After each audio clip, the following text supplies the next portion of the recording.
This is the Lone Crater YouTube. We hope this video helps.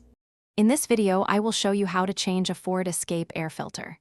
This is a straightforward maintenance task that you can easily do yourself, saving time and money. First, make sure your vehicle is off and parked on a level surface. You'll only need a few basic tools, primarily a screwdriver, and of course, a new air filter designed for your Ford Escape. Having the right parts ready makes the process smooth and quick. Now, let's find the air filter housing.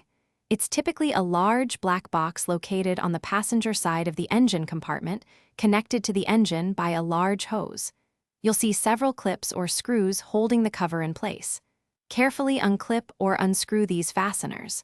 Once the cover is loose, gently lift it to expose the old air filter. Take note of its orientation before removing it. Before placing the new filter, take a moment to wipe out any leaves, dust, or debris from inside the air filter box. A clean housing ensures optimal performance. Now, carefully insert your new air filter, making sure it sits flush and in the correct orientation, just like the old one.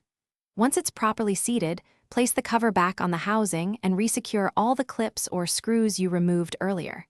Double-check that it's sealed tightly. With the new filter installed and the housing secured, give everything a quick once-over to ensure all clips are latched and screws are tightened. Then, start your engine and listen for any unusual sounds, though you likely won't hear any.